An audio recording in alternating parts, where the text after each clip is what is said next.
You guys ready for some charts? We're doing TCG ticker requests. So if you don't know much about the chart guys, we are obsessed with technical analysis. We love talking about charts. We've had an amazing community, amazing people. And this is pretty much what we do. We take a look at tickers, we do an analysis in real time, and we try to uncover the most likely outcome. We're not predicting the future, we're predicting what we believe the most likely outcome to be. Sort of like forecasting weather. We take the data available and we say, okay, what do we think is going to happen next? We prepare for all scenarios and we benefit from the market with whatever it gives us. So this is an example of what we do in real time every day for all of our great members at TheChartGuys. Plug over. Let's take a look at Big C. We're taking a look at INTC CSCO, TRUL, and MU. We're starting with Big C today, and I can see pretty clearly why people are interested in this. Huge breakout today. So the issue with these big breakouts is the faster they go up, the faster they come down. In reality, and why that is because they don't take a lot of time to build up supports. So what we're going to analyze is how much momentum this actually has and what sort of signs we're going to look for slowdowns. On the daily time frame, clearly we have no resistance. Volume is really good. There's nothing slowing us down quite yet. So we're going to go do the different time frames. The 4-hour time frame, we have taken a little bit of time to consolidate over here. So we call this a base of support, meaning if we see a big drop tomorrow, we could anticipate that we are more likely to stop around 102 than say 94.57, simply because we've stopped there before and we've seen a reversal at that level. Now, if bulls maintain this upward trajectory that they have, we expect a higher low to form because we're going to get consolidation at some point inside this 4-hour time frame. And consolidation is when the price goes up, but we got to take a break and rest. And then once the rest is over, whoever is in control will generally continues in the direction that they intend. So that's what consolidation is in a very, very basic form. So we have support at 102. We've got ourselves the beginnings of a bit of consolidation here, and we can see that starting to form up because we've got these big upper wicks up here that suggest that there is some pressure pushing the price down on both of those candlesticks. Now the question is, what does it look like on the 4-hour time frame? There's that beautiful hourly support, 4-hour support, 102. We got a titch of that same thing happening here in a smaller time frame, 123.31, and we've also got a little bit right here at 131.18. So on this time frame, the bulls are in absolute control. Any loss of the 50-minute higher lows results in an hourly higher low, and as long as we keep setting these levels with higher lows and giving ourselves new areas of support, bulls are going to be just fine. So do we see any weakness yet? No, we don't see weakness. We are overbought. We're overbought in the hourly, probably the daytime, the 4-hour, and probably not the 15 because we've consolidated a little bit, and that's what allows these RSIs, these relative strength indices, to cool off. And for those who, you probably know what an RSI is, but if you don't, it's a nice little indicator that tells you if you're paying too much or you're getting a good deal, so to speak, on a stock relative to what it's been doing over the last 14 periods. That's about it. So if we keep doing this and setting higher lows on the hourly time frame, things are going to be looking up for the bulls. Now, what we would look for tomorrow is we are going to expect some consolidation to come. We don't know when it's going to happen, but we know what it's going to look like. And an unlikely candidate for what that would look like would be for us to pull back on the 50-minute time frame, getting a lower high under 151.99, and then breaking one of our hourly levels. So if we continue to do this, we see a good volume push. We don't get up to 151.99, somewhere below it, and then we start losing 15-minute levels to look something like this. As soon as we crack one of those levels, we're looking for consolidation on one time frame up. So let's go to the hourly. We'd look for that to fall through, and then we'd look for us to start taking out 131.18, 123.31, and ultimately we'd get back to that 4-hour time frame and see if we get down all the way to 102. Now that looks like a lot of action on the 4-hour, but on the daily time frame, that would just be a big red day. And we have seen that this chart is capable of big days in the upside direction, so why not in the downside? So it's all about recognizing and reacting to what the most likely setup is going to be for Big C and any chart really. So for this chart, bulls in absolute control.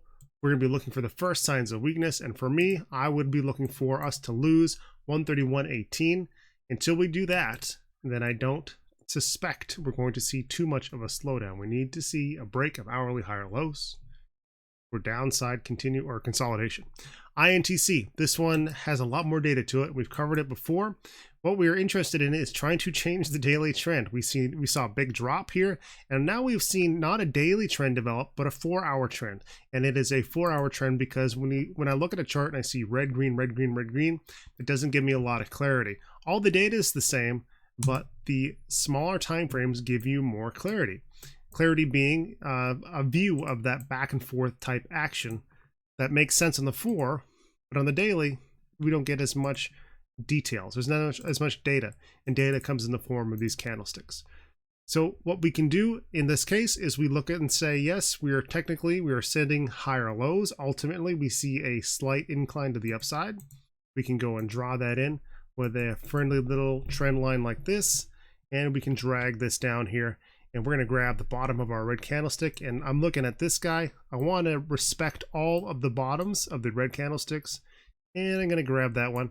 And if it happens to coordinate well with other areas of support on the 4-hour time frame, then that validates my trend line.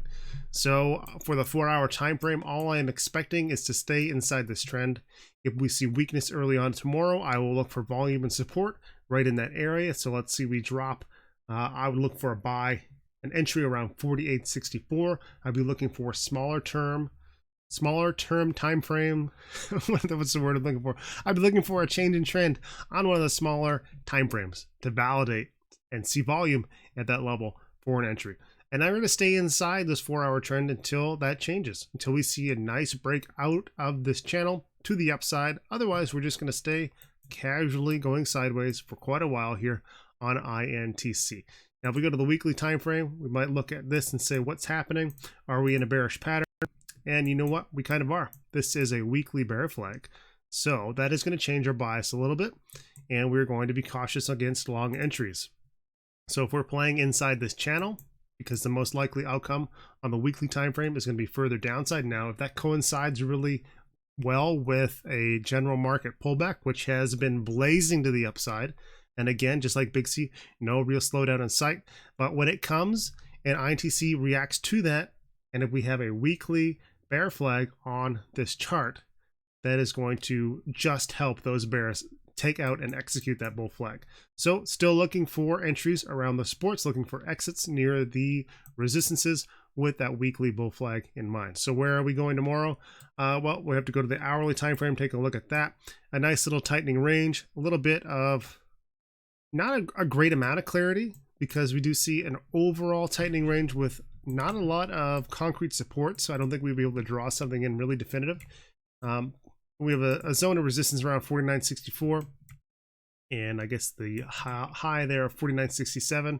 I would be looking for a break over 49.67, 49.64, that 3-cent spread. If we get that, then we're going to be looking for just a cautious approach up to resistance. If we break bear, then we have a few more hourly supports back here as well. We can probably find some support down around, what is this guy here, 48.82. By that time, we'll be probably approaching our resistance or supporting line, and all those factors are going to come into play. Hopefully that's making sense. CSCO, I think I'm going to speed up this analysis a little bit. On the daily time frame, we can see that we've got our big drop post earnings, still reacting to that. A nice lower open with a bull push today and pretty good volume. So bulls have short-term momentum. How we change the trend on the 4-hour time frame? Let's zoom in and see. We got ourselves a higher high. We've done that before without follow through. So what I'm going to be paying attention to most is the bull's ability to break through 42.57. That will have us over our EMA 26. That's going to have us over this double top. And it's going to be a nice continuation from this lower low into a higher high. And then I'm going to expect a higher low to follow that. So that would be something like this into a better 4-hour trend. If we go to the hourly time frame, we're going to see who has momentum, who has control. Hourly bulls definitely have control into after hours as well. A little bit of support established here at, what's that level?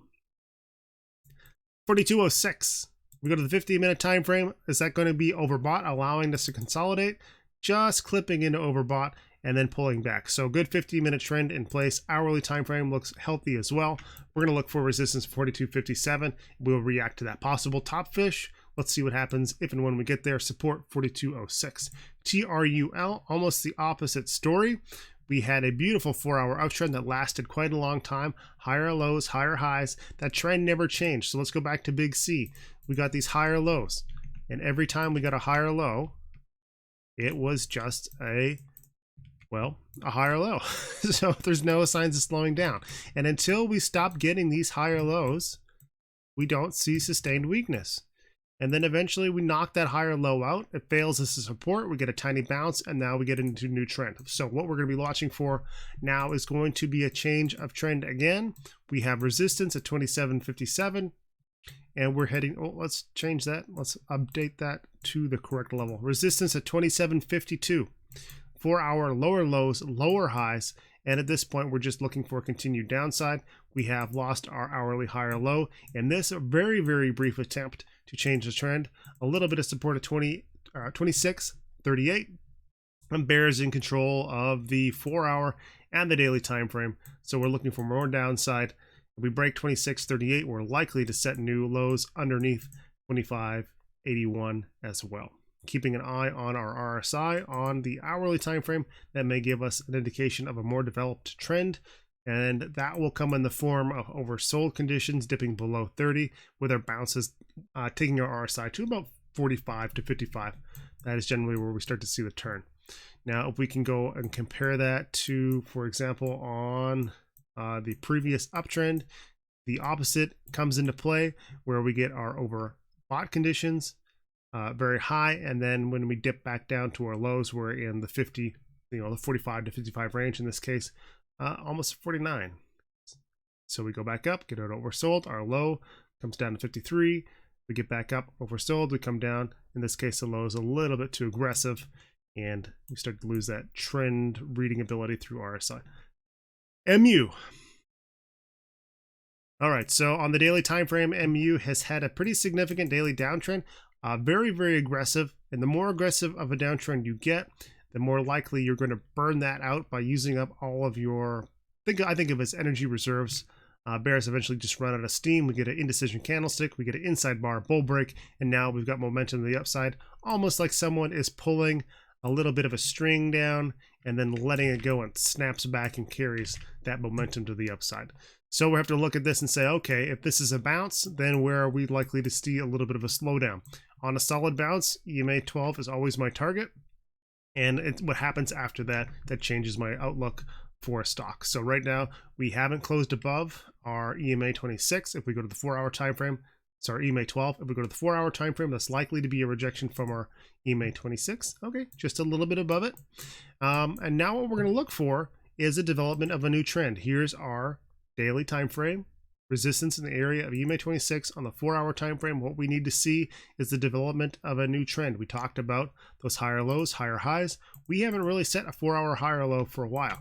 You could look at one of these two levels as being those key levels, 42.40, 42.25.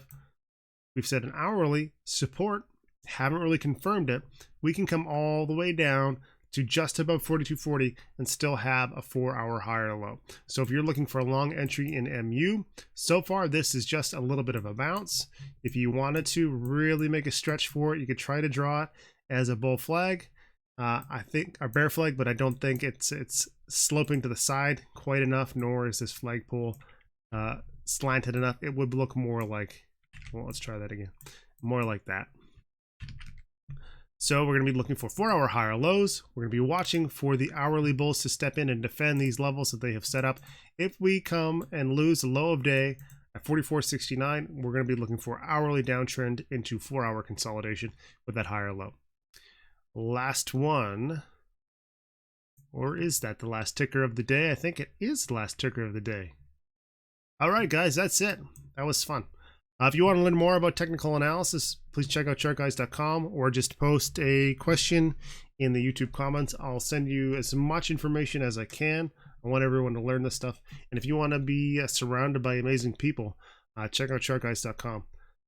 That's it. Have a good day, and I will talk to you guys tomorrow.